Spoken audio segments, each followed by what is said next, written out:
guys, and welcome back to our next tutorial with Bootstrap. Um, in this particular tutorial, we're going to be talking about rows. Rows are essentially what helps structure the page and tells the page essentially how to display the content that we want to display and how it should be displayed. So let's get over to the Bootstrap documentation again. And as we can see here, Bootstrap has what we call a grid system. And I mean, I could sit and read this for you, but you just have a quick read and it'll pretty much tell you what it is. And what we're mainly going to be using when building websites are containers or container fluids, rows, and columns. Now, columns is going to be in the next lecture. So let's first talk about rows. So rows are what help separate the content and basically tells the browser um, how much we want it to be displayed in one section. It basically breaks up the page into sections. So let's go ahead and make our own section. So let's get over to our code editor. Now, as we can see here, we still have our header 1. Now, if we go over to our header 1 and put row, now let's copy our div. Oops, didn't mean actually to copy that, I meant to paste. Now let's indent. Remember, indenting is important to make sure we can read our code correctly. If we save that, jump over to our template. Now, nothing's actually changed really that much, but as you've noticed, our H1 is kind of now touching the sides. So if we go into our inspect element, we'll go down to our container fluid and then our row. So as you can see, we now have a row, and then we now have H1. Now, we don't really want our H1 to be sitting so closely to the edge of the screen. So what normally comes after row is a column. Now, as I said, I'm not going to go too much into columns now. So I'm just going to do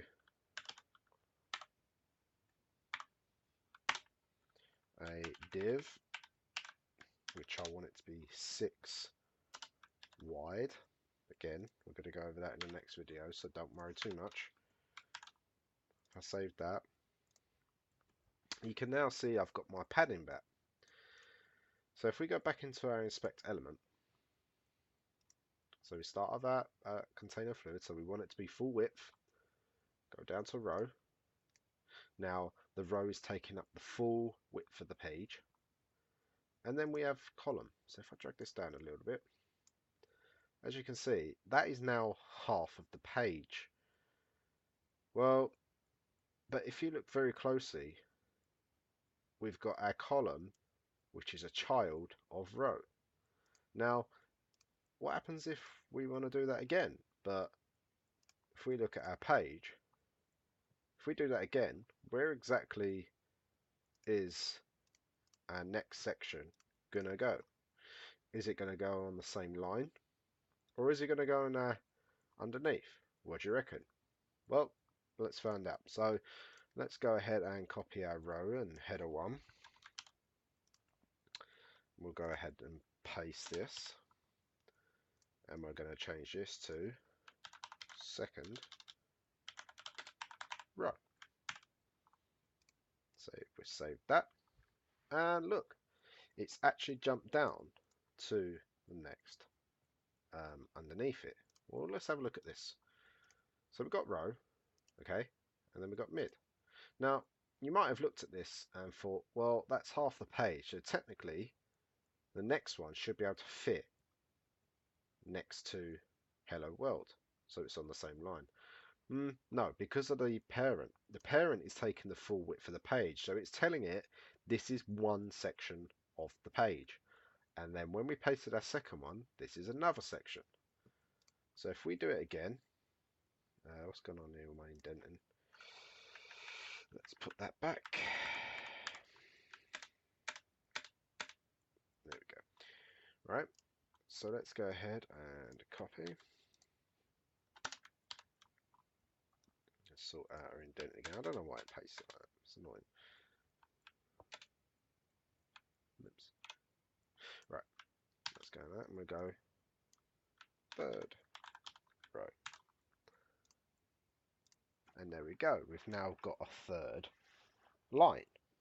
So let's go over to our inspector and let's collapse these. And look, 1, 2, 3.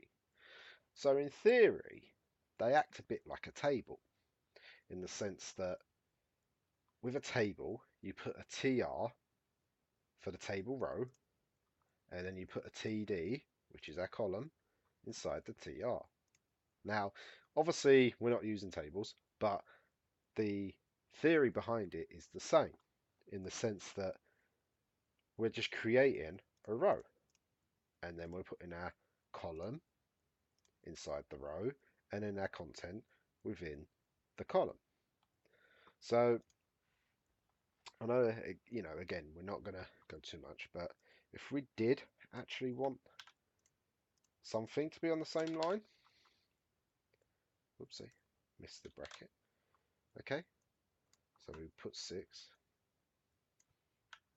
I'm just going to do I'm cool. Go over there, and now we look. We now have it on the same line. So if we go inspect, there's our row. So it's inside the row. And then we have a column, which is 6 wide, and another column, which is 6 wide, which equals 12. Now, columns do have to add up to 12. So we'll get onto that next. But with regards to rows, that's essentially what they do. They separate sections of the page, and then underneath, inside the row, you then control where the content's going to be displayed. Now, if we actually break this down into a smaller, as you can see, with the responsive wise, it just drops down, which is what we want. We don't want too much content.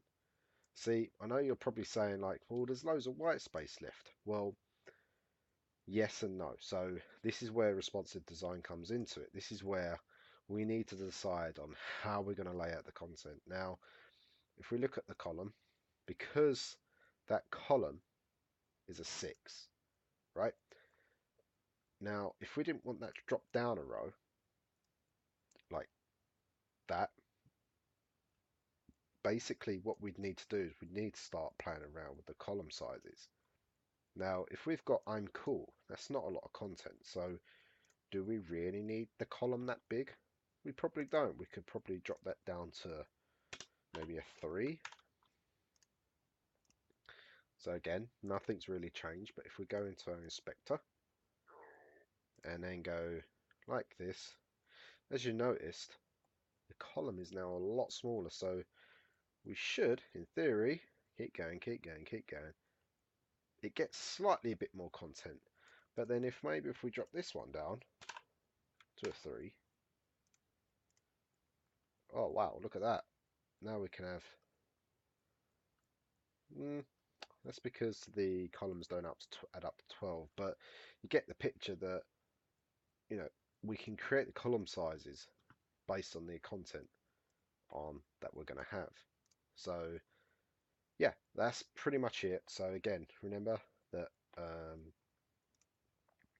rows are breaking up elements of the page.